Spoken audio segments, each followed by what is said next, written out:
Real fast, I wanted to tell you about my new podcast, Upworthy Weekly. It's a lighthearted news podcast. It comes out on Saturdays, and I have forced my co-host, Todd Perry, to join me here to help me tell you about our new venture. Todd, why should they listen? Well, I mean, a lot of people, they think, oh, it's the Upworthy podcast. It's just going to be sunshine and it's going to be unicorns. But you know what? It's really not that. Allison doesn't have the ability. She doesn't have it in her to actually be that person that I thought we were hiring when we did this show. But clearly, after just a couple episodes, the facade dropped. Okay? I thought, she's doing the Upworthy show. It's not going to be like, oh, neurotic, cynical Allison, but no, she's there. So, I try to counteract that with some of my good vibes.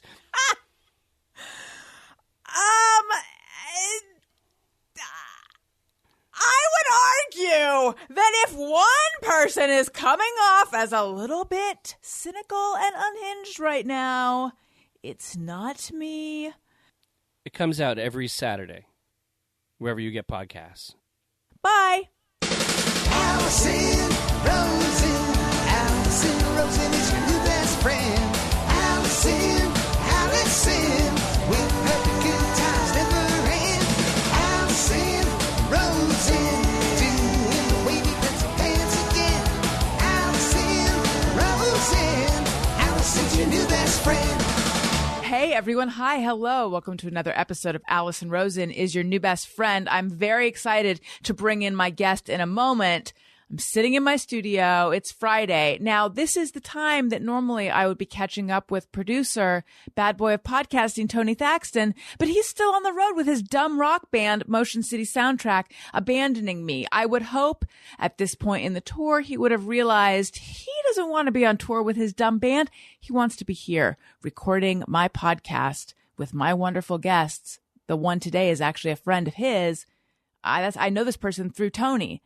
But apparently, he's still, not only has he decided that he enjoys playing drums live for thousands of people, but there I was today, sitting at my computers, tapping away, doing work as I do, when, doink, a little bubble appeared on my computer to let me know something had been added to my calendar, and it was more dates in September. This guy doesn't know when to quit. So, I don't like that very much. Tony, if you're listening, and I know you are, because you're going to be the one editing and mixing this. What are you trying to say? Anyway, and by the way, longtime listeners know this is usually the time of the show where I update Tony on important developments regarding like insects I've seen in my house or studio, things like that. And a pretty big, it was actually a small insect, but it was big in terms of me. I don't mean compared to me. I mean because that would mean I'm very small. I just mean it felt monumental emotionally. I mean, I could barely get it out.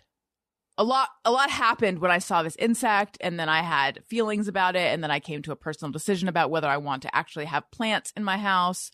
And I can't even tell Tony that now. So now he's affecting the show. Okay. I got to move on because I'm a professional. I'm on Patreon, patreon.com/Allison Rosen. If you feel like you need more of this, maybe I could even go into full detail on the insect story there. Bonus episodes. Behind the scenes content. I just did a very juicy bonus episode with Stephanie Wilder-Taylor. And you can see videos of the Thursday shows. Love where you can text me and I'll text you back. Subscribe for a year and you get 2 months free. Patreon.com/Allison Rosen. Okay. My guest today is someone who I recently had during a Tony's Picks Thursday show. He was a guest. And I was like, I need to force this person to sit down with me for a longer period of time without these extra people where I can just ask him all my questions because I need to know more. He is a wrestler. He is a host. He makes coffee in his underwear while talking to people. Please put your hands together for RJ City. Hello. Hello. I was Tony's pick. Yeah. And I felt like a burden, you know, don't mess this up. And I feel such a relief that I'm now your pick. That's right. You're Allison's pick. Yeah, I'm no longer conditional. I feel like I was led into the little treehouse there on a conditional, like, don't touch anything, don't mess this up, don't get drunk. And then you're like, no, you can come back. And now I'm here. And Tony isn't here, but I had dinner with him a couple weeks ago. I heard. Now, I heard a little bit from Tony's side, but I want to hear, how did you feel about it? Well, I don't like being in Las Vegas. Yeah, I know, because I watched your coffee in your underwear from Vegas. Yes. Yeah. So I know about... I was not there to joyride. I was there for business. So I did not like spending any money. But then it was so nice to... I feel really proud of myself when I say, oh my God, yeah, we can meet up and whatever. And then I actually do that with somebody. Yeah. I feel like a real big shot, like I'm making things happen. So, I mean, it was lovely to finally meet him in person, number one. But number two, I felt good about myself that I made that happen. Now, because you're someone who doesn't make... I don't feel like it's because you're someone who doesn't make things happen. Is it because, like, look at me, I'm in town on business and I'm also socializing? I feel like because I'm in town on business, my socialization is better because the working part of it takes some of the edge off of me. If I was in LA and I had 3 weeks and I had nothing to do, I was going to do a pilot and it fell through and I'm just hanging out, I would be horrible to hang out with. Right. But because I'm so occupied during the day and I'm a little tired, and I think that works to my advantage. It relaxes me and I feel like I'm less overbearing. Do you feel like you're naturally overbearing? Are you like a little too much? I need a certain amount of an outlet to burn off some energy to like fully calm down. Got it. So that makes any sense. That totally makes sense. But normally you hear about things like that with like young children and very energetic dogs. Yeah, I would say that's very, very similar. I'm very annoying with nothing to do. So I imagine that Tony told this to you. I don't feel that I'm speaking out of school, but he was just stunned to find out how young you are because your references are so timeless. Yes. But also, I mean, how old would I have to be for those references to make sense? I have to be 85. Entering my 70s. Yeah. So most people, I mean, I'm running out of people to talk to. It's true, though. How do you have such classic references? I blame my grandmother. She was like, sit down. And she had, I think, a level of cultural snobbery of like classical, like Laurel and Hardy, Abbott and Costello. I don't know if you're familiar with Victor Borge. I know the name. Okay, he was a classical pianist, and he would do this he would fall off the bench and play things upside down at like stupid, like the people that you would see on PBS pledge drives. Right, right. Those people, this was like the highest class of entertainment for her. And that's what I was raised on. So I didn't really know. I mean, obviously I knew there was other stuff in the world, but to me it was like, oh, this is it. Right. There's nothing better than this. Right. So I have to commend you and compliment you, which I feel like I did on the Tony's Picks show as well. But you host Hey EW, a play on AEW, which is the, oh my God, what is it called? Let's federation? figure it out together. Look at me in my face. Yes. What's the first word? Starts with an A. All. Very good. E. An upper echelon, the upper crust, the best of the best would be... Excellent. Close. Elite. Elite wrestlers. And the W is usually wrestling, which is easy for wrestling companies. But and see, this was a true pop quiz because I wasn't even going for what it stood for. I'm just wondering, like WWE, AEW, what are those referred to as? Like guilds, federations, companies. Oh my God, that's such a down market term. That's not going to work. And they're not even like teams. They're more like their own. Right. With their companies, like the NBA would be, I guess, a company. It's so corporate. Or a league. It's so corporate. Don't want to say, yeah, but saying league implies that it's a sport. Right. And that's also incorrect. Well, how about a troop? I like to say it's a troop. Yeah. It does feel like, and the stuff I do, the Hey W stuff, which is a parody talk show with wrestlers who are barely real people, as am I, so it's, whatever. But it does feel like very similar to being a kid and being in my parents' basement and having a video camera. Yeah. So it does feel like a little troupe, kind of Little Rascals kind of thing. All elite wrestlers. Who all, let me just, a little footnote. They all died horrible, terrible deaths. I know. The Curse of the Little Rascals. I know. One of them, wait, I just recently heard again, was it what happened to Alfalfa? Alfalfa, I think everything dried up. Yeah. And I think he joined the army. He was in the army, and then he got out of the army. I think he was all messed up, and there was a drive-by shooting.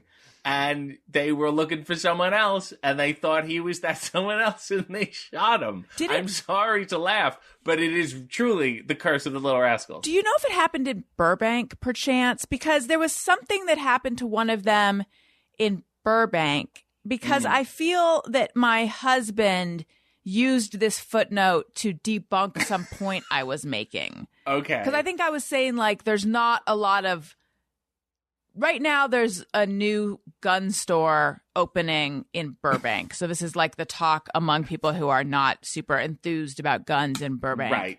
And it's the 14th gun store in Burbank. Burbank actually has, in case anyone thought they were tuning in to hear from RJ City, you're actually tuning in to hear about gun stats in Burbank for 1 minute.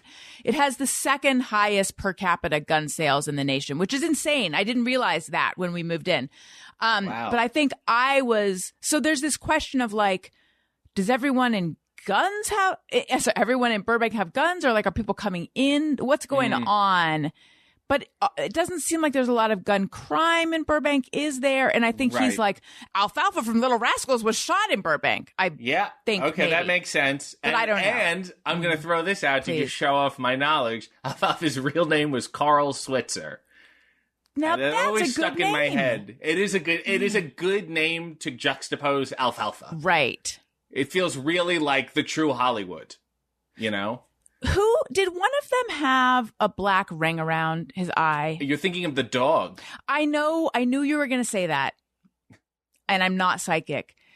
But I also now I'm just getting a real jumble of memories. Yes. But was there some kind of like novelty trick where it was like a scope that you looked into and it left a black ring around your eye? I feel like that was in a Little Rascals episode or something. I think that was in a bunch of things of that period. That was they had one prop and they passed it around from show to show. Mm-hmm. Okay. Hal Roach. Yeah, he made saved a lot of money that way. Yes. Yeah. So anyway, though, what was I saying about all of that? There was definitely, all the Little Rascals are dead. They're all dead. I was giving you a compliment. You look how down to earth you are. I was trying to give you a compliment and you interrupted me.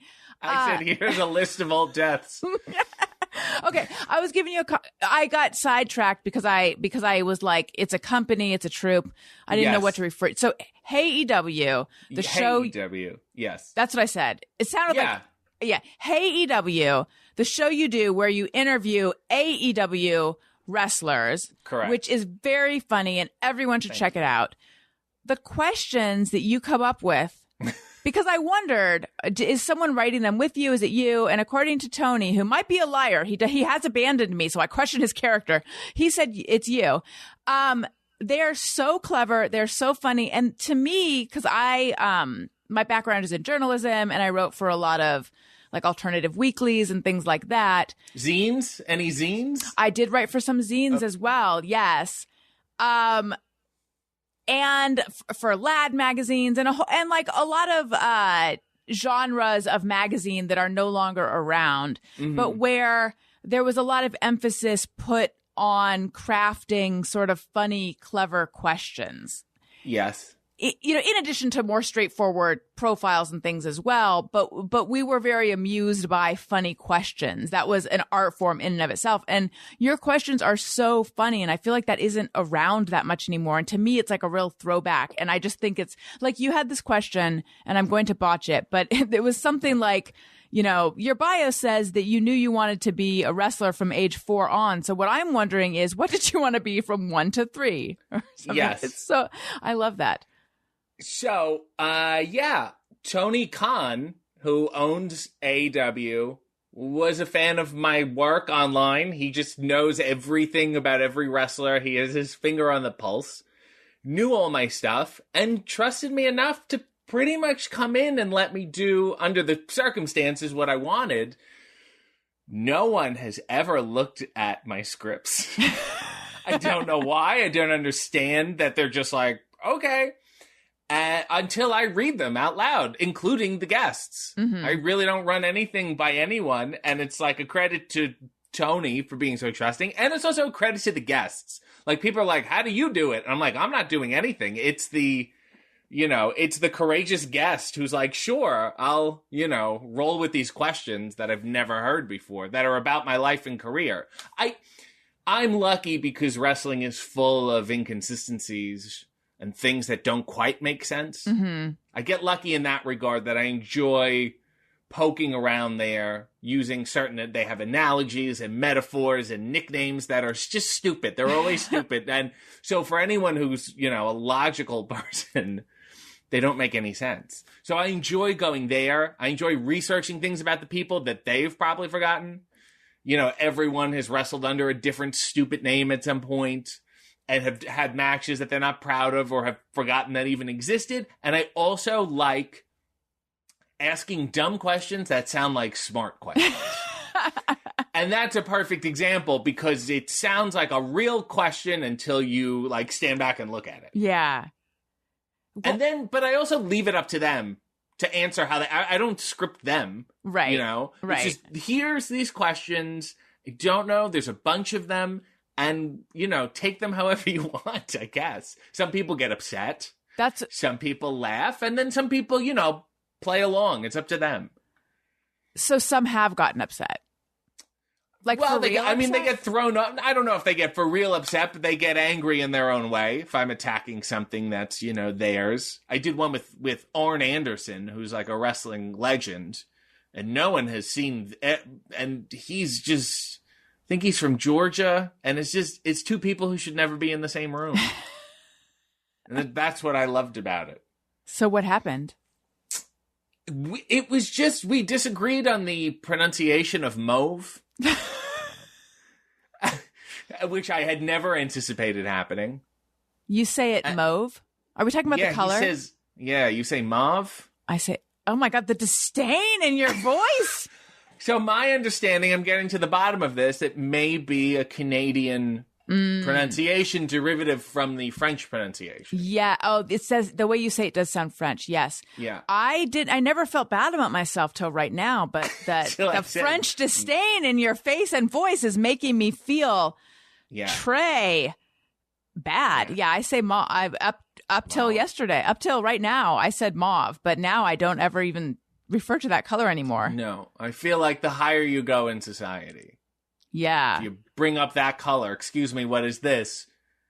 The more you respect them, the more likely they are to say mauve. Well, I just say pinkish purplish from now on. So he says mauve as well. Yeah, which blew me away. And then so we started arguing about that. And here's someone that I grew up watching, and I have your action figure, and now we're genuinely arguing about the pronunciation of a color. Were there other words that you pronounce differently?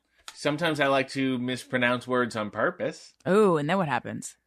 Well, sometimes I get called on it. Rare people will call me on it. I like to say scenario. I feel like that's an acceptable mispronunciation.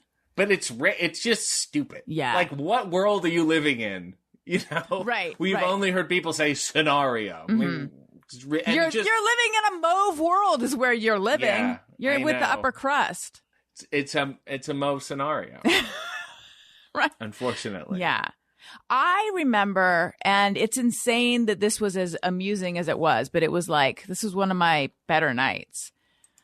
I lived in New York, and some friends who I hadn't seen in years were in town. And it was the kind of thing where I got together with them. I hadn't seen them since college. And immediately I was like, I have forgotten how funny they were. And we sat there talking about the word extravaganza and pronouncing it different ways and laughing about it for what felt like half an hour, if not more. And it was like extravaganza. extravaganza. No, there was like Yes. 4 different. I feel like we had 4 different permutations. It was extravaganza, extravaganza, extravaganza. I can't remember anymore, but we came up with all the different ways to say it, and it was very fun. But it has such a different meaning. Mm-hmm. You just judge the person based on how they pronounce that. Yeah. As I just did to you. I know. Well, that's the thing, is that I didn't expect to be lumped in with, what's this guy's name? Arn? Arn Anderson. Well, I mean, it's good company. Like ARN? Yes. Arn Anderson. I don't know if it's Arnold or... But he's from Georgia, He's from Georgia. and he says mauve. Yeah, he says mauve. Like, that's I not... was the outlier. I was the exception, I guess. All right. We're going to move on, but first, I have to know. So we're not going to move on. Eventually, Yeah. we might move on. Okay. Or not. I mean, it's a tautology. Okay. The man's name, D-O-N. The woman's name, D-A-W-N. Yeah. Could you pronounce those for me, please? This is okay. So here's your first one, Don. Okay. Here's your second one, Dawn. Oh, my God. Of course you're one of those. Okay. Yeah. Because to But me... Go ahead. Go ahead. Oh, I was gonna say my imaginary fantasy drag name is Dawn Knotts. Oh, I like that. Yeah, it's a good one. Yeah. But if that was the gal's name, how would it be said? Dawn. I said it like that. Dawn Knotts. That was you saying it like that? Yeah. Otherwise, it would be Don. Okay. I put the W in there. Well, here's Dawn. the thing. And I imagine that you have run into people like this before. Well, maybe not, because you'd never heard mauve. So you are living a sheltered life Yeah. in Ohio. Are you in Ohio? Ontario. Have you ever been to- been in I'm- Ohio? I've been to Willoughby, Ohio. Oh, we talked that's- about that. yes, on that's the why I yes, associate that's you with Ohio. And you just said, in my mind, he's going to live there. I like it. That's where I placed Well, you. so this is my question to you. Yeah. So you say yawn if someone's tired. You say yawn, Yes. right? The- But if you say yawn, like yonder, you say yawn, not yawn. You don't say yonder. It'd be weird. You would say yonder. I don't know how many times in your everyday life you say yonder, but I think the point remains. Well, so this is going to sound strange to you in Ohio Yes. or Ontario, as the case may Whatever be. works. The same. It's all the same sound to me. It's like I have sound blindness. This is I Wow. believe it is a regional thing. I can hear the difference when you say it, but Right. I pronounce, to me, it's dawn and it's lawn and awning, lawn, awning, dawn, coffee. It's all one vowel sound. Wow. I know. So the problem is with your ears, your brain, or your mouth. The problem's with you. Okay. The problem with everyone else. I see. I don't know. I suppose, oh my God, you're really getting me to expand my horizons because Yeah. And these are the kind of probing questions This that is I'm the- known for. this Yeah. is the first time I'm willing to consider that the problem might be mine. Mm-hmm. Which is really growth on my part. On Upworthy Weekly, that's the lighthearted news podcast that I do that comes out every Saturday. We have this segment where we rate our week. And mostly we do news stories, but then we rate our week and then we say whether we're a better person or not than the week before. Okay. And the challenge is not to be like a little self-congratulatory, but I think that this is going to be my I am, because I considered that maybe it was a me problem. Okay, so I am what I think is sort of like, let's say you are used to only knowing, a certain number of colors, or no, that's a bad metaphor. Like how you're used to a certain scale of music and then you hear Right. like another country's scale. No, that's also a bad metaphor. I You're a understand metaphor what guy. you have a very narrow palate. I guess, but it's like I'm trying to articulate what it is because I can hear the difference, but I can't reproduce it because it's right. I'm not yet familiar enough to be able to figure out where dawn ends and dawn begins. Mm-hmm. Because it's so it's very Right. murky to me. Right. And I'm not about to start. No, well, and I think it's also in the same way that like people have difficulty picking up the flavors of wine, Yes. the notes in it, Yes. right? That's right. Sure. So, I mean, you want me to Alex just say it? We perhaps have an unsophisticated palate, Wow. and I don't mean that as it's just the way it is. It doesn't mean you can't become sophisticated. You feel that it is more sophisticated to have a different accent when it comes to pronouncing this vowel sound? Well, I can switch it up if I needed to. You're telling me you're unable to, which seems to inherently be the problem. The problem can't be, there's so many ways to pronounce things. How's that the problem? Well, okay. You want the world to be simpler, and it's not. Okay. It's not going to happen. Okay. Oh, the sun's coming up. It must be dawn. Oh, look, there's a guy. He's Dawn.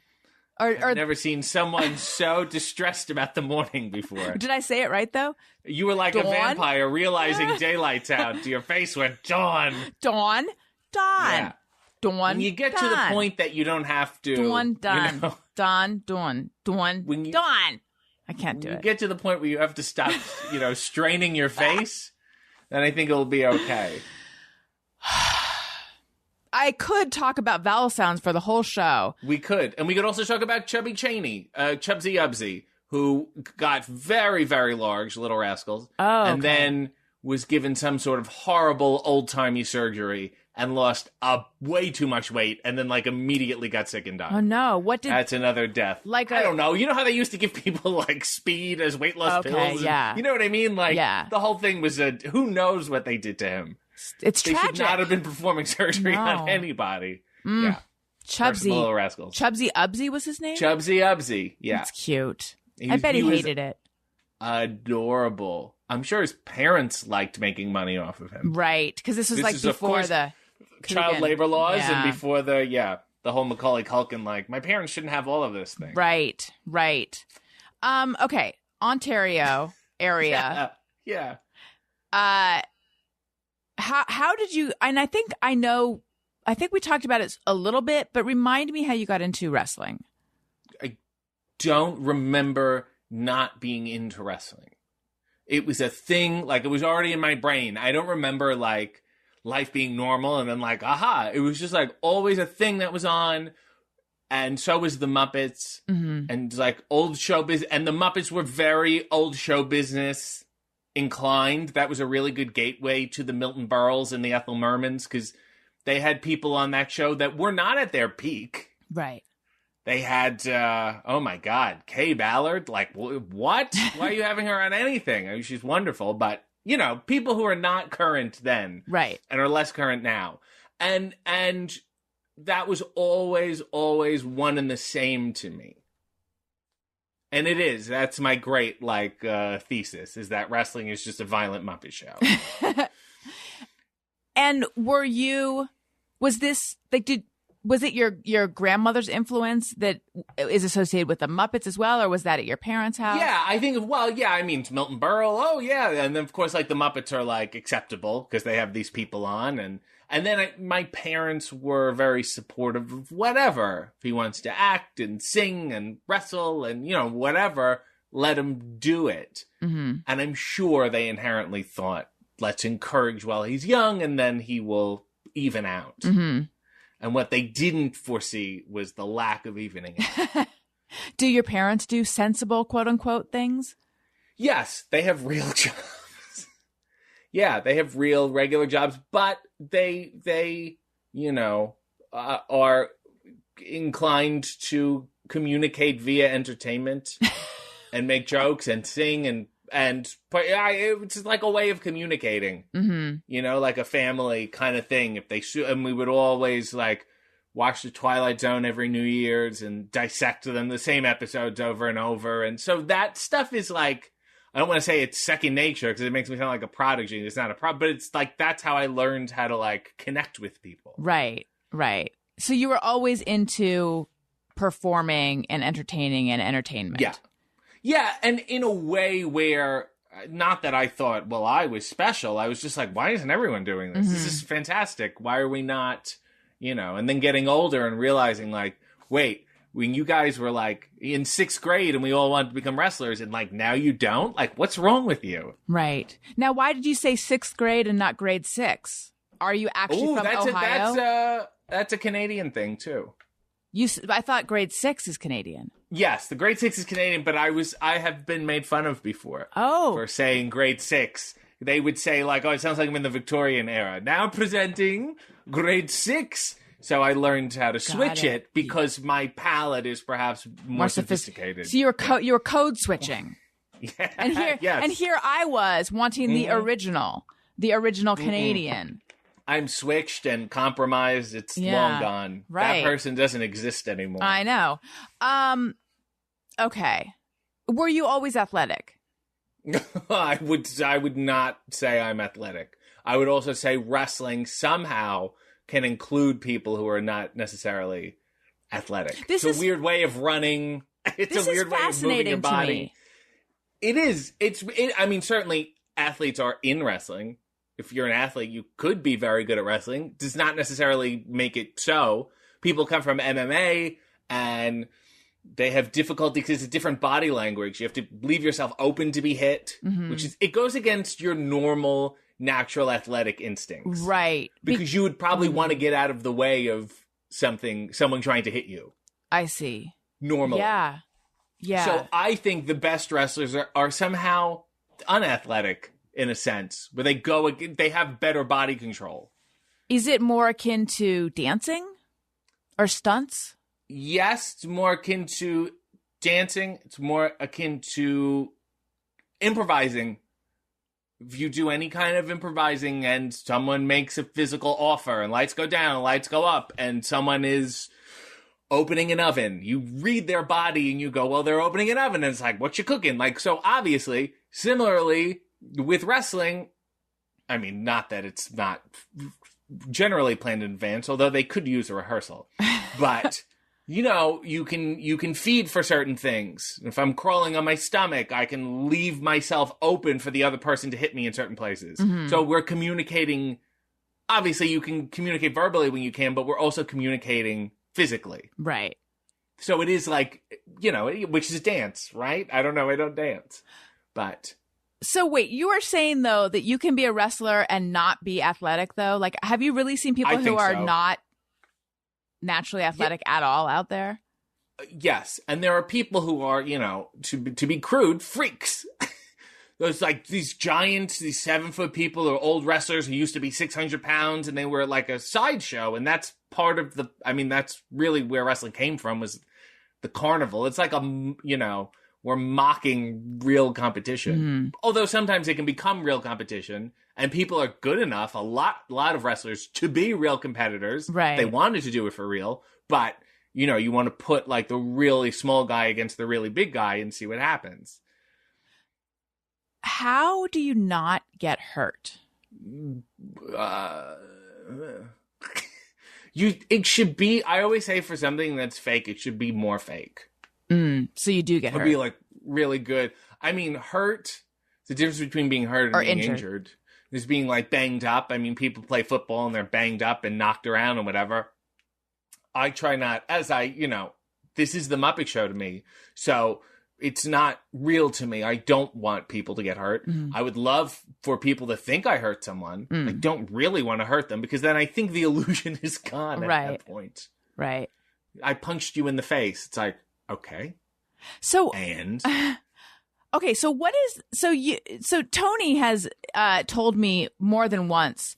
He'll be like, wait, did I tell you that there was a period of time where David Arquette was super into wrestling and he and RJ used to wrestle? And I'm like, yes, you did. That is weird. What's the deal with that? So, as you can see in his documentary, You Cannot Kill David Arquette, David used to wrestle as a cross promotion for Ready to Rumble back in like the year 2000, 2001. He dabbled. It was a disaster, as most things in his life are. Years later, he decided to get back into wrestling. His old writing partner was a fan of mine, used to go to the wrestling shows in Toronto, and was like, follow this guy and like talk to him. So we started tweeting, and we hit it off because David's family has been in show business for like 4 generations. So it's like this crazy history. And so I can be a little pointed and mean on Twitter, and we started a Twitter feud, and he was probably unaware that it wasn't quite real. And then it turned into this whole thing, and it coincided with the documentary he was doing, and he decided that we should wrestle. So we wrestled. It was his first match back, and he went into the match with, I believe, a broken rib. And then he left the match with a broken rib and a black eye. So I was responsible for the black eye, for something that should be a little more fake. And then we ended up forming a team, a begrudging odd couple tag team, for like at least another year, pretty much. And we've been friends, begrudging friends ever since. Wait, what kind of begrudging? Well, he's a 12-year-old boy. I don't know how to explain it. He's eternally hopeful. He's genuinely kind. And that leaves him to be like very vulnerable, and also to make perhaps not the best decisions because he doesn't think things through. Mm-hmm. He says yes and then figures it out as he goes. And I'm the opposite of that. I will think and then do nothing. Do you think yourself out of action? Oh my God, all the time. I will think myself into exhaustion.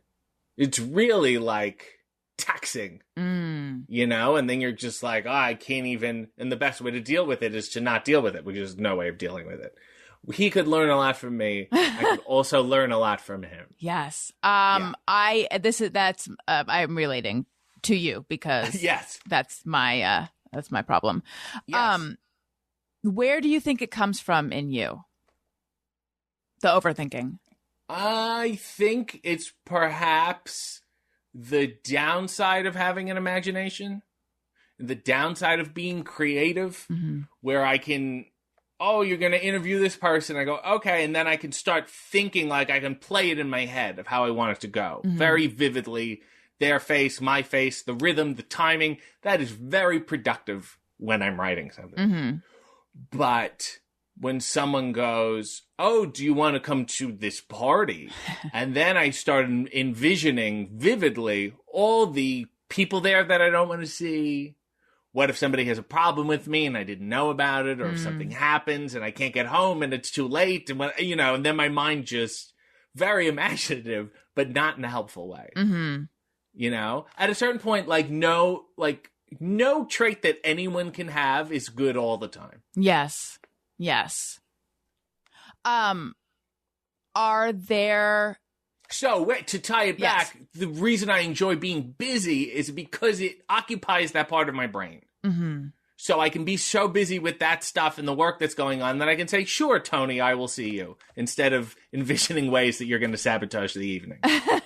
Do you feel like you have social anxiety? Yes. Oh, yes, I do. Yes.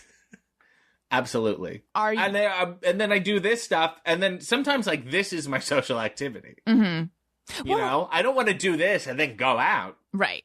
It's like, what are you, Eddie? I just spoke to this woman for 90 minutes. You crazy? But stuff like this, I feel like for someone with social anxiety can be a little easier because the roles are more defined. You know? So much more defined. Yes, It's so much more concerted. I'm not really worrying if I have to now ask about you. Yeah. Because that's not, I'm a guest. It's clear, I am a guest. You're a host. Right. Your name is in the title. You're leading this. Yeah. It's so much easier. And it's also you don't have to sit there and have a moment of does she really want to be talking? Why? I'm putting thoughts in your head, and I don't mean to be, I'm imagining what I would feel if this were actually a social situation with someone where it's are they just being nice to me? Do they actually want to be here? Do I, you know what I mean? Yes. There's so many other things that you don't even have to consider when it's we're going to be here at this time. We're both going to be talking into a microphone, and it's assigned and it's structured and it's just, yes. So it's kind of what else is nice is that the goal isn't even say if we had went out for dinner or something and we're talking, okay, fine. And then if time goes by and we're both looking at the menu and there's too much silence and I'm like, oh no, is it me? Am I, whatever. But here, the goal is the show. Yes. It's neither of us. I mean, I'm obviously the guest, you're the host, but we're working together for the sake of the audience. That's right. But you and Tony went out and it seems like you had a fine time. We did have a good time, yeah. We had a lot of built up. I've been a fan of his for a while. Not musically, because it's just like drums. Who cares? Yeah, so fuck that. But bizarre albums, and then he knows so many old things, and then I know old things, so we just traded. Right. What'd you guys both eat? I had an entree wonton soup. Was it a giant wonton or a giant bowl? It was a giant bowl. Not that many wontons, to be honest with you. There was also noodles in it, and then shrimp. Well, they really did their own thing there. Yeah. Okay. I think he got some sort of chicken dish. Snapchat. Where'd you guys go? Attention. We went to this noodle place in the hotel because it was the cheapest, least busiest place. Got it. Now, I'm guessing you don't gamble with your hatred of Vegas. No, I don't. I love to find licensed machines for movies and television shows like Little Shop of Horrors, and I'm like, woo. And then if I'm up 10 cents, I, cash out. I've beaten the system. Like, I'm not a sucker. I'm not an idiot. You know what I don't like, though? This new thing that's been going on for, 60 years in Vegas. It seems like a long time now, but it's new to me, where when you cash out, they just give you a piece of paper instead of like actual money. Cause then it's just like, well, now I got to go stand another line. Yeah. No, you want to feel like an old rich man. Mm-hmm. You want to feel like Scrooge McDuck. Yes. What I also don't like about Vegas is the popularity of Terry Fator. Yeah. Oh my God. I forgot. That was like I thought about it for so long. That was my favorite, like, dry throwaway. No offense if you didn't think of it as a throwaway line. It's okay. From your, sorry, what did you just say? It's okay. I was saying it's okay. That was my favorite line from the video you made. What did you refer to it? How did you refer to the comedy of Terry Fator? Or the magic of the show of Terry Fator? I can no longer remember because I was in a flow state. Oh my God, it was I guess it touched me personally. Good. It was like the moderate oh my God, it was like the best like underhanded dry put down of Terry Fator. I almost want to go back because now I'm interested. I need to know what oh my God, it was so funny. So if you talk about him and why you dislike him for a minute, I bet you'll remember. Well, I will say, and this has always been in the back of my head, that the U.S. economy is ultimately doing well when it can support another Jeff Dunham. Right. That's like, I think we're all doing okay. I don't think we're headed towards a recession as long as this guy is making money. Oh, God. How did you put it? It was so good. Is it? Oh, I think I know what it is, and this is a very strange thing. Does it have to do with, like, politics? And, like, he's kind of declaring his politics by not actually stating them? Maybe it was like the, like, moderate comedy or restrained, or it was like much it was like some sort of like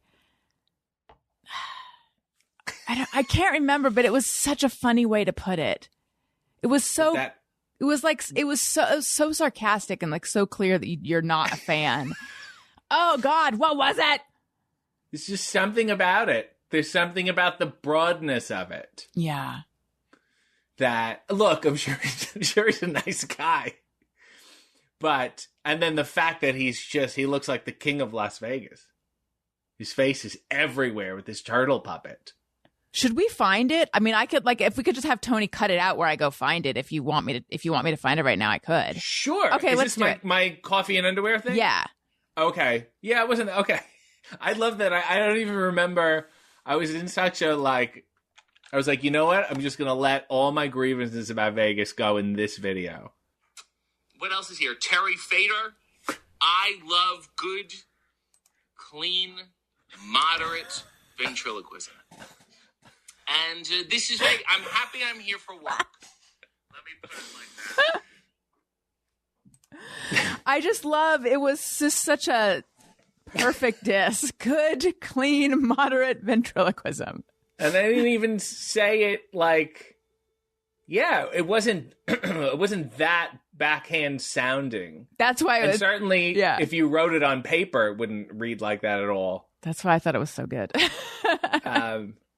Yeah, and I love that is a real insult to just say you're about nothing. Yes, I know.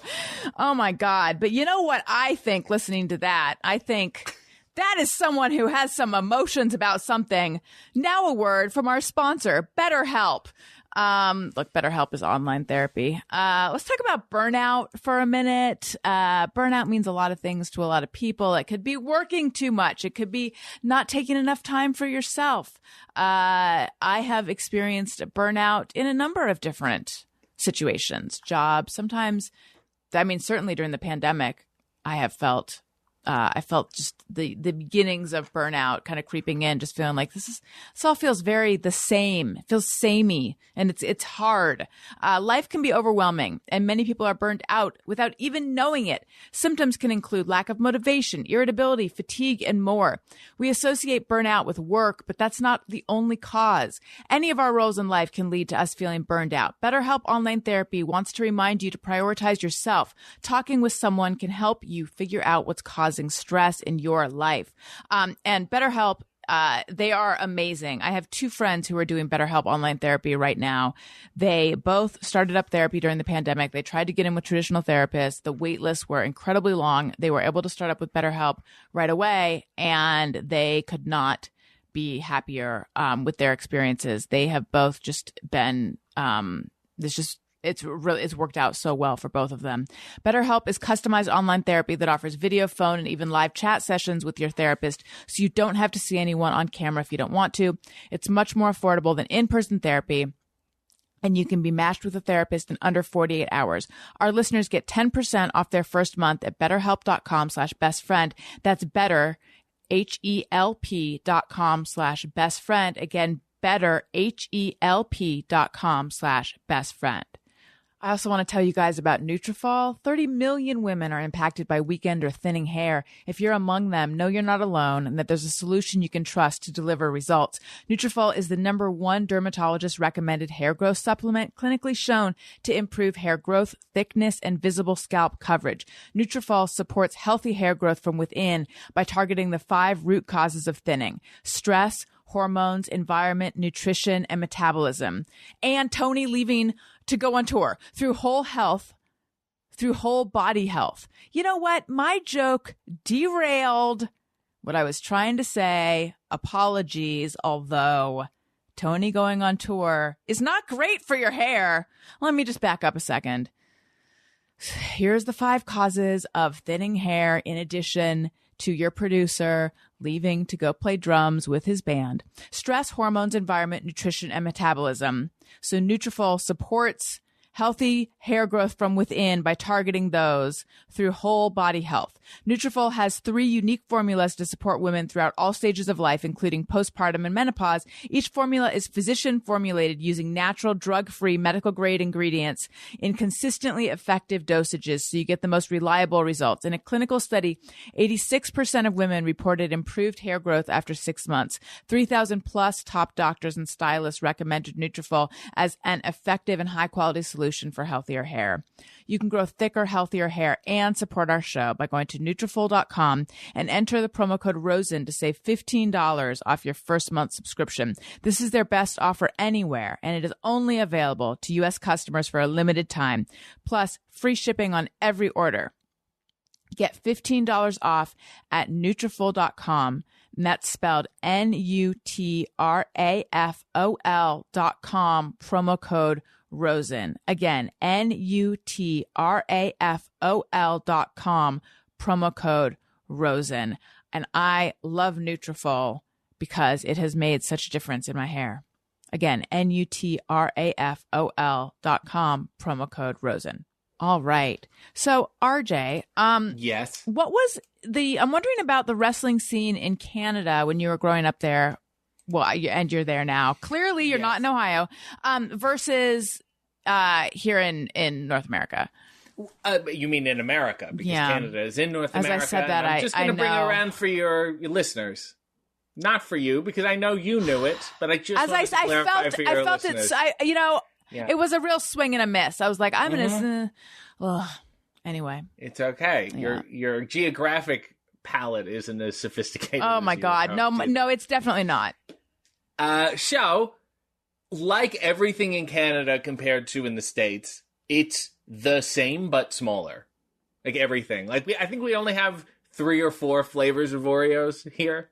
Oh, we have so And then many. you go to the States and they're like, just tell me what you want and we'll make an Oreo out of it. Anything, please. Smash other cookies Right. together. Anything you want. So it's I'm trying to think. It's less like there's less of it, which means there's some stuff in the States that is better, and there's a lot that's perhaps worse in the sense that, anytime more people do something, it's going to be a chance for things to be small. Like there's a lot more, and then a lot of things will be a lot smaller. But it's weird. Ontario is a very large province. Mm-hmm. So you can drive, for 15 hours and still be in it. There's a lot of people, you say you wrestle in Ontario, it means a bunch of different things. Mm-hmm. So, like, you can go to Ottawa and Quebec, and there's, like, a different vibe out there if you go up north or if you go out east or if you go out west towards Hamilton. And then being in Toronto, I was lucky enough, like, I can dip into Buffalo. There was, like, a bunch of good shows there. And Pittsburgh and all down that kind of like those lakes, and then go over to Detroit. So I was in like a decent central area. And is that where you are now? Right now I'm in Toronto, yes. Okay. But it's not, I don't wrestle there. I don't. Right. Yeah. No, but I was just trying to place you in Ontario. Yes. Got it. Okay. I had another Canada question, but it seems I have lost it. It was about the culture. It's about the people. It was something related to wrestling. No. It was about, so I read online that you went to Ryerson College. Yeah. University. Sorry. Thank Sorry. you. I'm sorry. Yes. But wait, doesn't university mean like university there means something here, regardless. Right. So I think university means college, and then college in Canada means like community college. Oh, in the I States. see why you got your Yes. knickers in a Needed to knot clarify. then. Yes. Also, they just changed the name of Ryerson. I think it's the Toronto Metropolitan, because apparently Ryerson, not that nice of a guy. Oh, really? Yeah. Got it. Okay. So I mean, you don't have to do it. I went to Ryerson. Right. So Well, I didn't meet the guy. He was dead, like the late Chubby Cheney, and of course Carl Switzer. okay. What did you major in there? Do you call it a major there? Yes, thank you. In this continent, we call it major. Culture and entertainment. Oh. And Which is kind of not surprising. what was the culture part? Well, it was basically like the psychology and sociology of pop culture. Oh, that's a fun That makes major. sense. Yeah, and I think it shaped me in terms of how I look at stuff, especially wrestling. And I was lucky enough that like not that many people, scholarly types, write on wrestling. Mhm. So the professors were like, sure, we've never had this topic before, knock yourself out. And so I was able to do stuff like that and then figure out like why are things like this? So you did some analysis of wrestling. You wrote about wrestling. Yes. What did you determine, and what did you write about? Just the identity crisis. There was a lot of, and it was something that I didn't really uncover until like later. I'd be like, oh, the latent homophobia in it. Mm-hmm. How they would have to, previously they would, identify a gay character and they would make him so clearly gay, as if to say that's gay, and everything else, the homoeroticism in wrestling is not homosexual. I see. Because that's what a gay person is. That was like fascinating to me. And because and now you look back through, 30 years of being a wrestling fan, and you're like, oh yeah, that's very, very true. They would have the one gay character and he would be shamed, basically for being gay. I mean, it wasn't that explicit, but pretty explicit. Right. But to do it, and then it's like the fear of male intimacy we have, and then it is I mean, it is homoerotic. It's men and bodies, and there is an intimacy, whether it's sexual or not. Right. It's a physical intimacy, and then people construe that as sexual. And also the idea of, and this really shaped how I wrestled, was that we're playing masculinity the same way that in a drag show they're playing femininity. That's so interesting. And they're exaggerating it, and there's, Right. And then I saw that, and I realized, like, oh my God, like, this is a drag show, except, it's the other way. And also, most of the time, wrestlers don't seem to be aware of it. Yeah, it's like would it be accurate to say it's like a burlesque of masculinity? I don't know what the actual definition well, I mean, of burlesque is. It's just like, I would say it's like a drag show. Yeah. The same way that like a drag queen would draw on their eyebrows very big and very thick. The same thing with these muscles. Like, what are these muscles? They don't do anything. Right. They're for show. Biceps? We need big biceps for what? Right? So, and then you look at that and you're like, okay. And then once I like understood that, I began to play with it. So, what if I don't do the go-to masculinity stuff? What if I'm just and not to say that I came out and tried to be feminine. I tried to be very non-aggressive. In your wrestling style, you mean? Yeah. And that, started to inform my personality in the ring and my attitude. And it also, I think, came from me as a person. I don't think I'm an aggressive person in that traditional masculine, like, rah, kind of way. Right.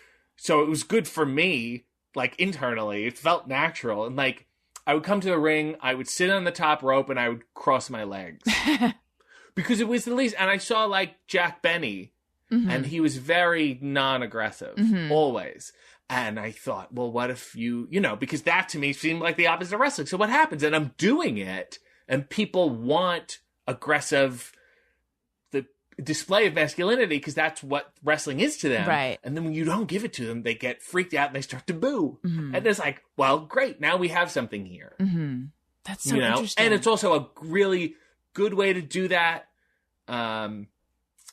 While getting away from the shamed gay character. Right. Because that's also not what I wanted to do. Let's do something a little different and a little more knowing and a little more smarter. A lot of people say, like, oh, wrestling isn't what it used to be, and they try to make it, more like back in the old days. And it's like, the cat's out of the bag. Everybody knows. So, like, let's maybe take it forward. So when they say wrestling's not what it used to be, what do they mean? Yeah.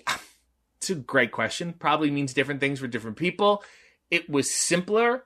It was a lot more fun. And this is certainly not just in wrestling's case. We knew a lot less about it. People thought it was real, right?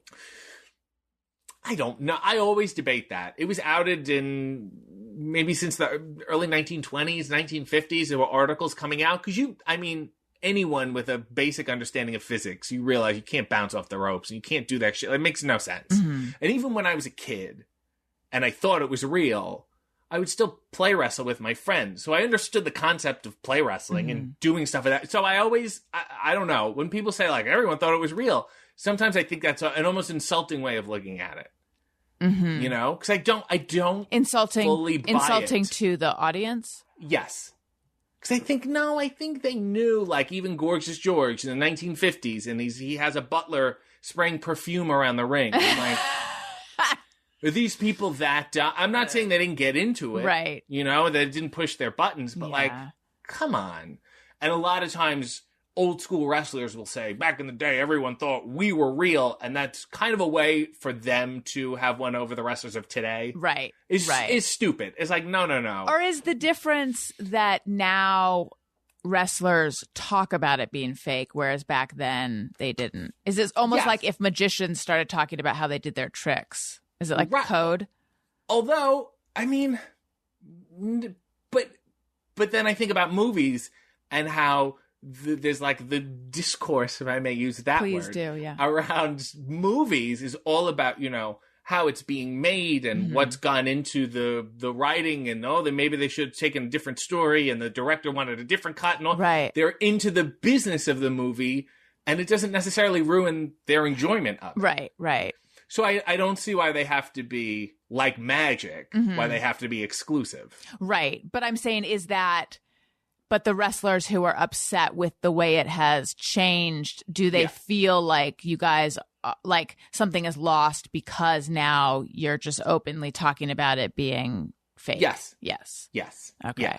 And it's just like, listen. And if you do your research, like if you know the history of wrestling, it's been pretty publicly outed a bunch of times. And people knew.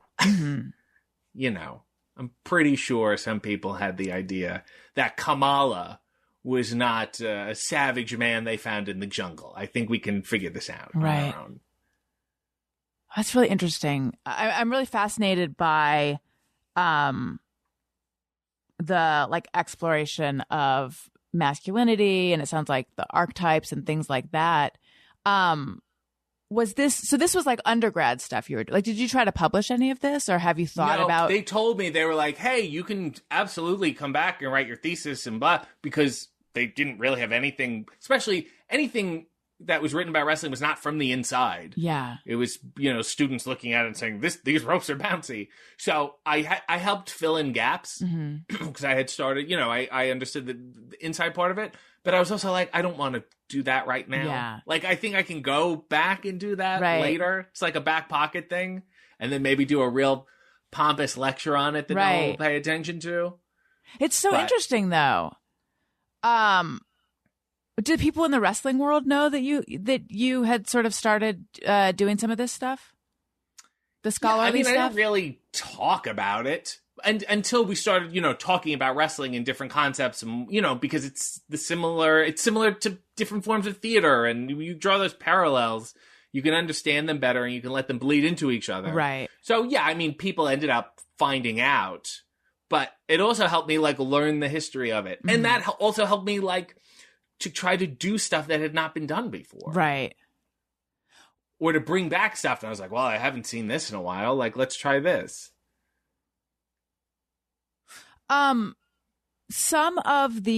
idea of like a super, like so what you were saying about like, there's this homoeroticism in wrestling, but there'd be one character who was like very clearly gay and then he'd be shamed. Yes. Or this Kamala character who this is not, I'm not familiar with this, but like what I'm hearing is there's these. It was a savage jungle stereotype of like, Yes. So that goes into my question of like the history of wrestling sounds like it's like littered with a lot of things that now we would go like, oh, that's messed up. You cannot do that now. Right. Like there's a lot of like racist and problematic archetypes. Yes. Okay. Yes. And it almost, for a certain extent that was expected of it. Mm-hmm. And if I had an old stand-up bit that wrestling is the only, like, it can never be racist enough. You always do more. Like, if you're Italian, you're not just a little Italian. Like, you have to have a meatball. You have to pull out a meatball from your pocket and wear the colors of the Italian flag. Like, you have to, and it is like clown in a sense, or children's entertainment where you have to just beat people over the face with. Oh, right. I'm remembering. Did you watch Glow? Yes. Right. There was that character Welfare Queen. So they were like, now, does that still go on in wrestling? It goes on, and it almost, because, obviously wrestling at that time was a parody of life. Yeah. And then people have those characters now as a parody of those characters then. Right. So they come from a different place, if that makes sense. It does. Guys like... It does, but I'm sure there's people in the audience who aren't getting that this is a parody of that, Yes, and then, but, what do you do? Right. There's a guy named Effie who takes that gay stereotype and turns it on its head aggressively. Like how? It's always, his catchphrase is "make it gayer," and he's a hero and a just great character, and he's, I think, taken all of that and balled it up and like thrown it back in its own face, which is really interesting. And also, wrestling is always like a funhouse mirror of society. I think coincides with how we feel as a society about that stuff in general. Right. One more super nerdy question, and then we're moving on to Just Me or Everyone. hey, go fuck yourself. And then I have a whole Yes. bunch of questions from listeners. Do Yes. you like regularly read cultural criticism and stuff? This has Yeah, I mean, this has like of what? excited me because I used so I was an English major. I went to, we call it college here. Well, no, we call it either university or college depending on if there's a grad program there. I went to a college, but a good one. So I read this stuff like 1,000 years ago. It has been many, like this was a part of my brain I used. It's been many years since I have used it, but I'm still like sort of interested in this. But yeah, like, do you read this stuff still? Ever? Yes. You do. And I always, I mean, I'll just read it in general because I like reading it. But, you know, during the pandemic, I hadn't really wrestled. And then I was doing comedy videos. I was doing stuff for WWE for a year and a half. And then I started doing the stuff for AEW. And like, but before that, I was working on like, oh my God, if I started wrestling again, what would it be? And I felt, you know, you haven't done something for 2 years. You all of a sudden you feel old. So I went with that insecurity, and that led me to Sunset Boulevard and Whatever Happened to Baby Jane, and they called them, I believe, hag-exploitation films. And it was... Wasn't Norma Desmond supposed to be like 51 or something? Yes. So you're like, oh my God. And it was that idea of the faded actress, which normally they had no film roles for you when you were old, like goodbye. Right. And then it was this new genre, and it was this new mix of this glamour in a horrifying way. And it was like throwing glamour like back in its face. Right. And I started like incorporating those elements into a character I called Babyface. Yes. I don't know if you've seen. I saw that your pinned tweet is the return of Babyface. Hagsploitation, I haven't heard that. I like that term. So, and it's this knowing like, yes, you are older and this business doesn't want you anymore. And it's cinema about that. Right. And so I obviously, when I started drawing parallels and like, how can I just connected to it. And then because I'm so insecure, you know, I feel like I am 70. We haven't done something for so long. And I just started to identify with it. And I was like, how can I express that kind of feeling in wrestling terms? Interesting. So yeah, that's an example of like reading cultural, because you also want to make sure a lot of times in wrestling, people go, oh, this Batman movie is popular. I'm going to dress like the Joker. There was like a million Jokers. I'm going to dress like the Riddler. And like, if you're going to send up something or draw inspiration from some sort of genre, like, to me, it's you take on the responsibility of making sure you know it and understand it, and don't just copy it and say, oh, I'm going to put the white makeup on and I'm the Joker. And it's like, you know. Right. It's semiotics. You want to know like what you're indicating. WWE for a year and a half. What were you doing with them, and what was that like? David, they had called David to do an interview for something. I had hooked them up because I have friends who work there, and he was like, come on with me. He's like, we're tag team partners. I'm like, no, they didn't invite me. So he's like, no. So I clicked on the link, and it was some Zoom thing. They were trying to get a bunch of celebrities and wrestlers on at the same time. He basically smuggled me in. And certain people had saw me and thought, oh my God, we can do stuff with this person. I mean, I had been doing a bunch of like comedy content stuff on my own. I think especially in the middle of a pandemic, they thought somebody who's adept at just talking at a computer would be good to have. So I did a bunch of stuff for them. I did a million different things that never actually materialized, which drove me insane. And then I did a comedy special after WrestleMania called WrestleMania After Dark, which was me interviewing people and doing bits for 90 minutes. And then I did a weekly interview series for them. And then let's just say a big hectic tide came and washed all of that away. Oh, no. And so I was adrift.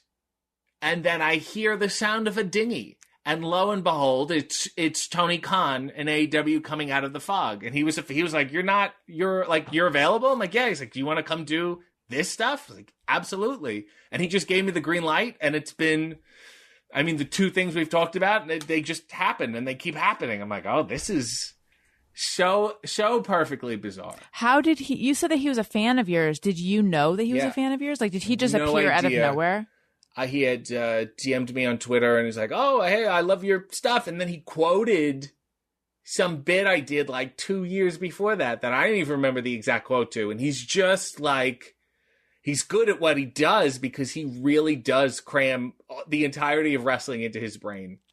And he has a good comedy brain, and he's really flexible. And as much as he knows and does, he also obviously knows when to leave people alone and let them do their own thing. So he was like, come in, like, here's your producer and your editor and whatever. And like, my editor is this Kevin Sullivan, who's edited wrestling stuff for like 20 years, 30 years, and he's amazing. And then it just all kind of materialized. And it's so nice. That's so great. All right, let's do Just Me or Everyone. This is a segment where people write in with things they think or do, and they wonder, is it just me or is it everyone? And I'm wondering if you have a Just Me or Everyone. And we have a little song. Sometimes I ponder on something I have thought or done. Is it just me or everyone? Okay. Do you have a Just Me or Everyone? I do. It was a personal, it's very personal, and I don't think I've shared it before. Is that okay? Of course. And it's from my childhood. I want to know if it ever happened to anyone else. Okay. If anyone was forced into a bizarre religious experience. Well, I can't wait. People will write in and let us know. The only summer camp I ever went to, ever, was a Salvation Army music camp, which was like a summer camp, but you had a music focus because they all play bands and they have trumpets and they play songs, or you could sing or whatever. But beyond that, it was a camp. There was cabins, it was in the woods, and you play games and all this stuff. And then, you pray before you eat. And then I think every Sunday, or there was a little sermon thing. Not a big deal. Mm-hmm. Casual, because Salvation Army isn't like crazy religious, It's not like Orthodox. So I'm like, okay, this is camp to me. Then on the last night, without warning, we are in the chapel, which is also like the meeting area. Mm-hmm. So it was like this town hall-y meeting thing. And I'm a kid. I don't know how. I'm in grade school. I have no idea how old I am. Third grade, maybe. Grade three, perhaps. And all of a sudden, something happens, and it's now we'll begin the whatever. And they started playing the song. The guy stepped down, and then this like counselor next to me started sobbing. And ran up to the altar and threw himself on the altar and started crying, like weeping uncontrollably. And then another adult did it. And then another one. And another one. And I'm like, what? All that we were having games and snacks and fun. Yeah. What happened to the fun? Like there was no heads up about this at all. And then the sad music playing. So all these adults are crying. Well, now, of course, the kids start crying because this is very sad. Evidently. We all start going, and then you're like, I guess I gotta go up to this altar and cry. Whatever. I'm sad, and it's like there was this weird cathartic without any reason for me, And I always think about it, and I think, no wonder I'm so jaded, and no wonder I always think the fix is in when I look at, I can't even appreciate Terry Fator. I always think there's some sort of scam going on. Yeah. Because like that's an experience of like we strung these kids along. And I also want to clarify, it was my understanding that like that was pretty specific to the people who ran that camp, not of the Salvation Army as a whole. They do lovely things with the bells and Christmas and the buckets, but that was like, oh my God. And it's one of those things that I realized how much it affected me when I realized how much I had buried it. Mm-hmm. Because then when I remember it, I go, wow, that's not something that was addressed. Imagine if I were like, that's not just you, that's everyone. Oh, you did the crying thing. Yes, we all did the crying thing. So much going on there. I mean, just to start at the top, to me, I've never really thought about this. Salvation Army is a place you go to get couches after college, or a place you give old clothes, or a place that collects money around the holidays. I never thought about like what is there, or what do they do? What is their belief system? I never knew they ran summer camps, A. B, so you felt like bamboozled and tricked. I was bamboozled. You were bamboozled. I was bamboozled and I was tricked. I didn't just feel like it. But I didn't even feel like it. I only realized after, like, that was kind of like, hey, a heads up would have been nice.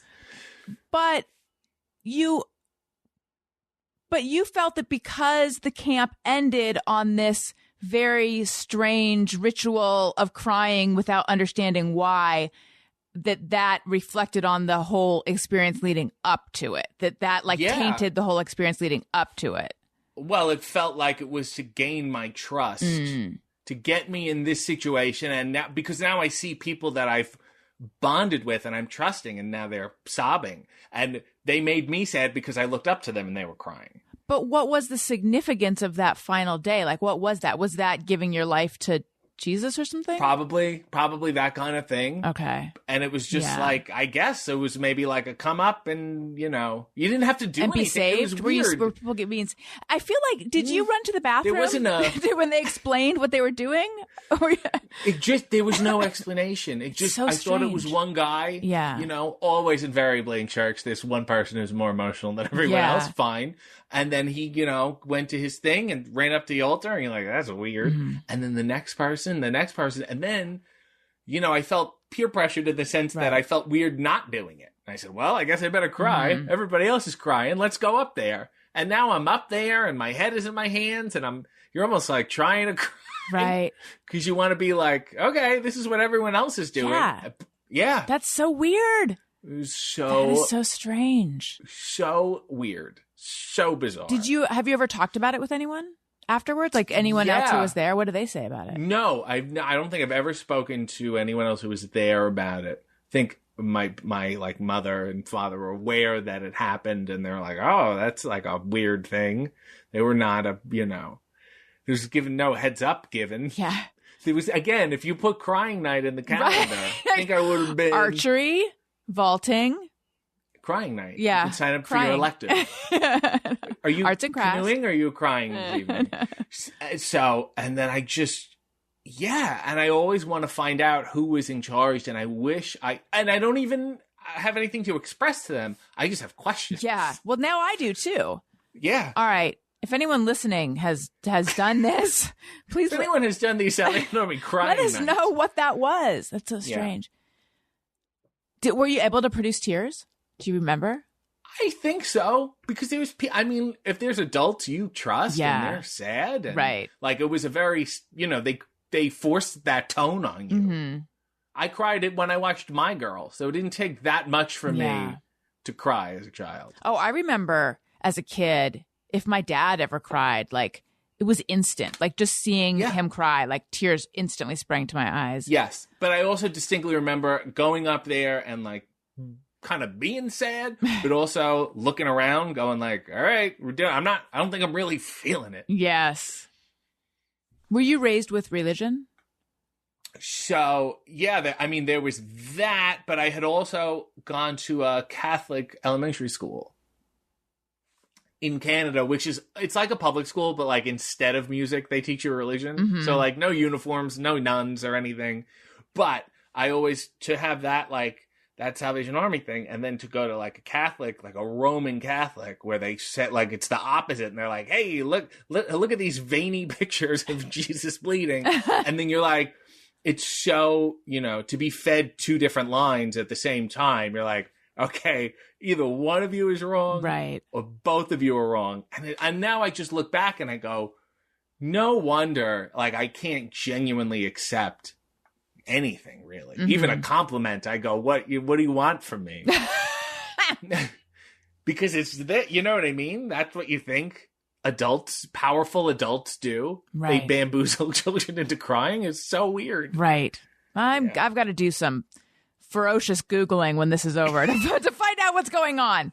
All right, now we have a segment called Hey, Go Fuck Yourself. Would you have anyone that you would like to tell off? So now this is something, I have quite a concerted list of people. Great. And I talk about them quite often, but I want to bring one forth to you and I guess see how you feel about it. Because it's one that not a lot of people feel that much animosity towards. Oh, good. And that person is Stanley Tucci. Oh, wow. Yeah. Yeah, I'd say people generally feel positively about Right? The Tooch man. Yeah. Kind of almost in that Tom Hanksy territory of, oh, he's in this movie. I like him. I think the last time I was on your show, we talked about how, like, when Ellen left and Oprah and Rosie, there was a mad dash to fill that daytime talk show spot. Yes. Similarly, when Anthony Bourdain died, obviously they were squeezing as much out of Parts Unknown as they possibly could. Sure. Let's air it on episodes and, the documentary and whatever. And then there was like a small lull period. And then all of a sudden on CNN, I see these ads for Stanley Tucci searching for Italy. And I'm a person who, like, is really like, let's respect the dead. Let's not do something that, like, let's try for something new. And so I felt like that was ill-timed, number one. Okay. To pick up the phone and go, hey, I think you have a time slot open. Right. There's something about that. It makes me feel weird. Number one. Number two, I need Stanley Tucci to walk around Italy and tell me that there's good food there. I really need his expertise to uncover Italy. Like, the guy's having just an espresso and, like, a cannoli, and he's like, these are great. And I'm like, I needed you. You're getting paid how much to vacation in Italy and eat shit? Like, this could have just been all B-roll. I don't need you here. Right. And then he pronounces foods talk about the choice of pronunciation. The most pompous way possible. Oh, like mauve? Like mauve. So maybe I hate him because I am him. But he says zucchini. Oh, no. You're like, right? Doesn't it make your body feel weird? I reject that. Yes. How else? How else? Anymore? I'm trying to think what he's got this, like, zucchini. And he's got this, like, ASMR quality about him. And then there's this clip of him on his social media. I don't know who's filming him, his daughter or whatever, but it's on Instagram. He's actually directing the shot. She didn't cut out the beginning. And he's at a market somewhere, and he goes, okay, I'm going to walk into the shot, okay?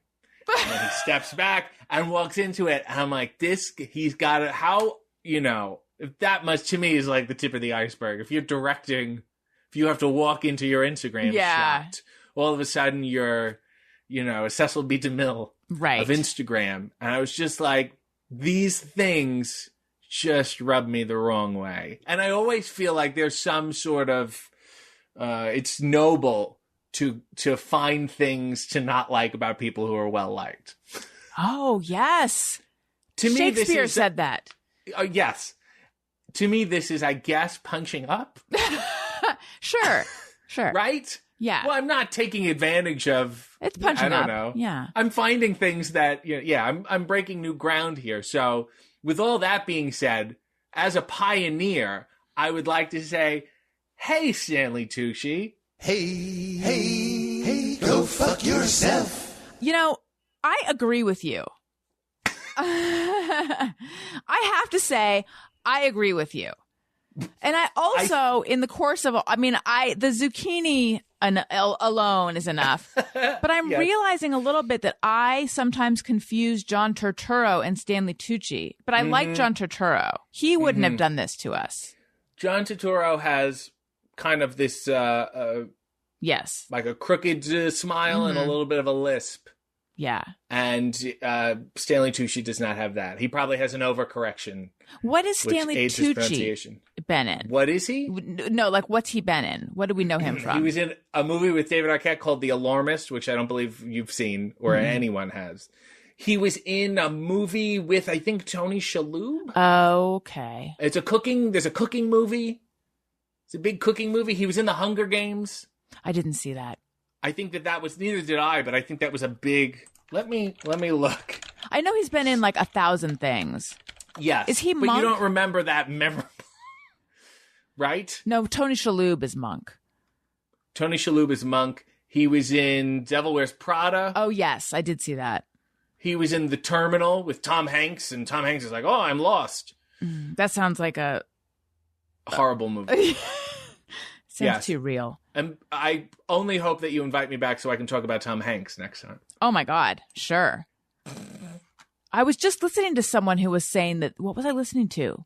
Someone who was saying that like their thing is believing that secretly Tom Hanks is an asshole. Mm-hmm. I just think we've given him too much power. Yeah.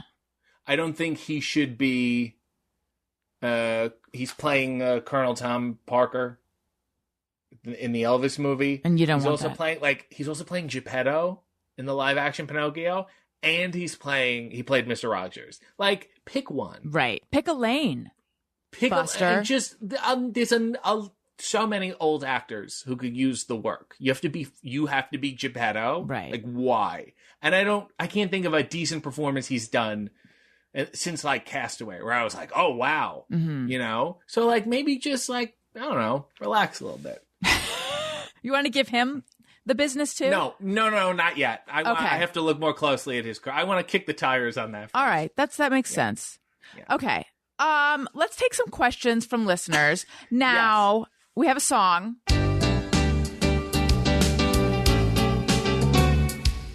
When we ask, they send them in. They're wondering how you have been. So thanks so much for answering these questions from our fans. All right. Whitney C. on Patreon says, what are some characteristics of one of your favorite relatives, and who is that person?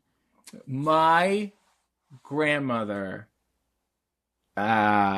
she smells wonderful. And not in an old, shitty, like Lever 2000 kind of smell. She smells a very distinct perfume, and it was hers. And you smelt it, and you knew your grandmother was there. What was it? Do you know? I do not know. I'm sure I can ask at some point, but I don't know. And knowing her, it was probably some sort of secret concoction. It was probably a blend. Right. Yeah. A blend. Okay. Now, on Twitter, we got so many responses, and I had starred some of them. How's David Arquette doing? I think we've covered that. Andrea Paredes, best friend topic. Who's his BFF in and out of the wrestling world? Who does he wish was his BFF? And will he expand on making brunch in his undies? And what will that menu consist of? There's like 4 questions in there. Would you like me to break them down? Yeah, well, inside the wrestling business, I would say perhaps Dalton Castle. He is like the positive end of me. He has a question for you. My yang. He does have a question. We'll get to that one, yeah. He's very sweet. He's very creative. He's very happy. He's very colorful. He's legitimately athletic. So we're like bizarro mirrors of each other. Very close with him. Outside the wrestling world, I have a dear friend who is a comedian named Nug, who I talk to all the time. Nug? Work on a couple things with. Nug Norgang. Oh my God, that's a fun name. It is a fun name. And David, I mean, we're very friendly. I'm friendly with his kids, and it's fun. And they call me Uncle RJ, and then I feel this odd responsibility. Who do I wish, she said, was my BFF? I have the biggest crush on Steven Weber. Oh, from Wings. Yeah, he just posted a picture of him and Tim Daly. They used to play the brothers on Wings, of them now. And I was like, you guys are so cool. And I retweeted it. Like, I was like, this is great. And then, will I expand on making brunch in my underwear? No, 2 words, hot oil. You know? Yeah. You got to be careful. Don't want to be making French toast and flipping things and, yeah. No good. I have 2 children. And so I consume a fair amount of like mom content just on social media. And sometimes moms will post pictures of them. So there's like, I don't know if you're aware of baby carrying, which is where you wear your baby in like it's like a front facing backpack thing. Yeah. There's like a whole baby carrying movement. Like I went right when I, like a few weeks after I had Elliot, that's my first baby, I went to this baby carrying meetup, it's a whole separate story. It was and then they cry at the end of it. No, but the woman who led it, her husband, they were like showing me the different care. It's like a religious experience for them. And he was like, permission to touch you, permission to touch you, permission to touch, before he would like adjust the thing on me. He'd be like, permission to touch you, permission. It was a very insane experience. But anyway, so they'll like have their baby strapped to their body, but they'll be like making French toast. And that seems so unsafe to me because it's like your baby is so close to the stove. As a child, I still have it allegedly in the right light. I have a red mark on my forehead. From? My mother was holding me as a baby. You hold on the hip, you know, like that. And she was frying bacon. See? There you Yeah. go. Yes. Women can't have it all. Don't do it. Unless there's some sort of baby carrying with a big shield. Yes. Yeah. I know. Why don't you invent the shield? I know. It'd be like a little encasing. Yeah. It'd be like one those of the cat backpacks. Yes. Yes. Or one Yeah. of those like super expensive early COVID mask iteration Yes. bubbly things. Yes. Okay. Let's see here. I'm scrolling. I'm looking. A lot of these are from people I muted, and I have to click on. Let's see here. Zoel Lopez. His favorite underwear to make coffee in. Ooh, I don't like anything too long. I get very hot. That's the whole reason I started making coffee in my underwear, is because I get very hot in the mornings making coffee. I like the boxer brief, like the in-between kind of thing. Sure. I like something like that. I'm into simpler colors now. Also, I found when you have to wear them on camera, you treat them differently. There's some that get very pointy. They have a seam in the front of the crotch, and they make it look like you have like a pointy penis. Yeah. It's just weird, you know? So I need something that holds me in. I don't like to go, you know, free falling. Do you have I like a level of snug do you have in it, special yes. on-cam undies? I do, where I was like, oh, I'll wear these for this because they're fun to talk about, but I won't, you know, walk around in them. Right. That kind of thing. Bridget in Texas. Favorite Golden Girls episode? Is probably the Rusty Anchor one where B. Arthur sings "What'll I Do" at the bar. That's I mean, it's my favorite scene. It's a wonderful performance. So that would be my favorite episode. Alex G. How does he like outdoor patio umbrellas? Oh, this is from last week. I complained I was having coffee with Nug on a patio. I was directly in the shade, and some older Italian man came by, and he's like, "Can I use this umbrella for my wife?" And then I was like, "Sure." And then he took it. Oh. He like moved the whole umbrella, and then I'm in the sun, and it was a patio building. Oh my God. Yeah. I feel like that was reverse ageism. Yes, it was. Now, when you're making coffee, Yes. what's your preferred method of making coffee? Well, I do have my own coffee. It's called High Anxiety. Wait, do you And sell it's a- your own blend? Yes. Oh, look you at can that. go to rootlesscoffee.com. They do like a little thing, and Dan Housen, are you familiar with Dan I Housen? am, yes. Okay, he has his own coffee too. And they're great. You get the whole bean. You should grind it on your own to, you know, maximum freshness. Mm-hmm. I find making the pour over coffee will probably give you the best cup of coffee to make one cup. It's a long process. What I like to do is make a French press the night before. Okay. And then that's a cold brew French press. Yes. Because I can't, it's June. It's very hot. I wake up in the morning, I have a hot beverage, and I'm sweating for the rest of the day. So I like to have a cold brew French press. I went through a French press phase myself, and I found it was making me jittery. For me, the level of, but it wasn't cold brew, Right. but I was getting more caffeine that way. But the flavor is so good. Mm-hmm. All right. Enjoy the flavor. I drink it habitually. Yes. Yeah.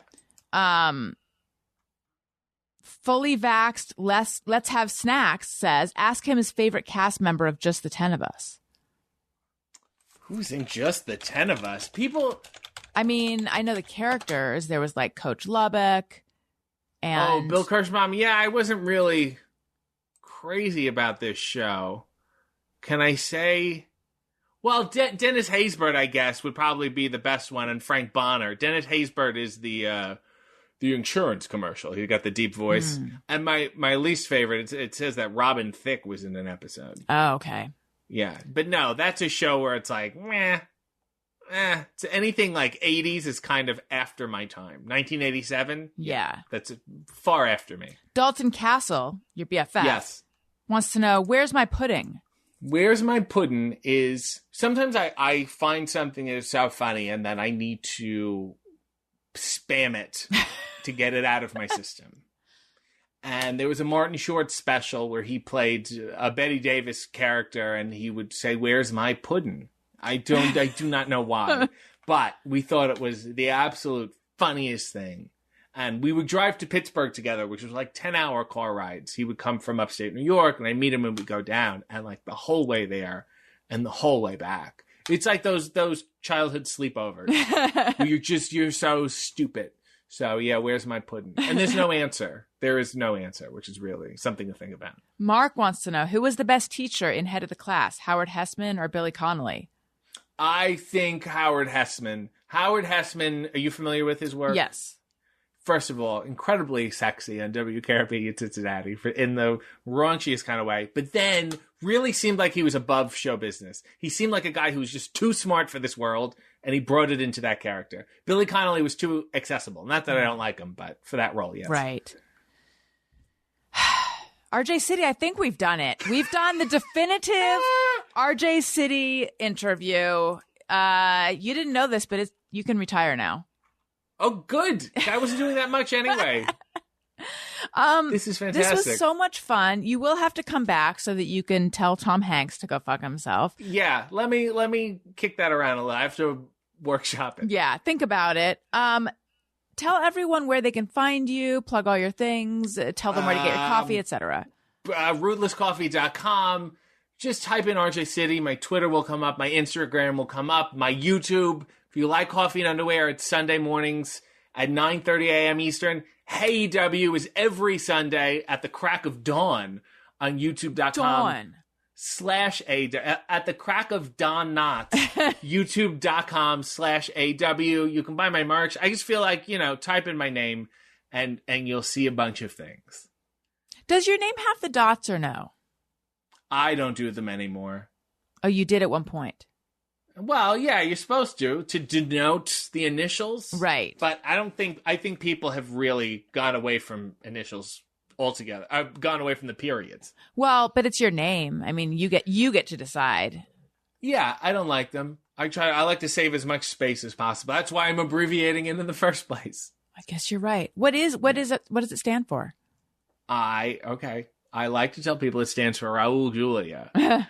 But it stands for Robert John. My mother wanted John. My father wanted Robert. So neither one. Born unto compromise. Yeah. No one was happy. And there I was. But like when I upload the episode and write your name, I should not put the dots. Correct. Save yourself the ink when you go to print. Oh, good. For your little zine. Okay. Don't put the period. Thank you so much, listeners. If you like what you're hearing, or even if you don't, please make sure you're subscribed, leave us a review. 5 stars is my favorite number, etc. I read the reviews on the shows sometime. So if you're listening in Apple Podcasts or what have you, leave us a nice review, won't you? And tell your friends, listen to my other podcasts, Upworthy Weekly and Childish. I already mentioned Patreon. And follow me on social media at Allison Rosen on Twitter and Instagram. And thank you for listening. I love you. You matter. Goodbye.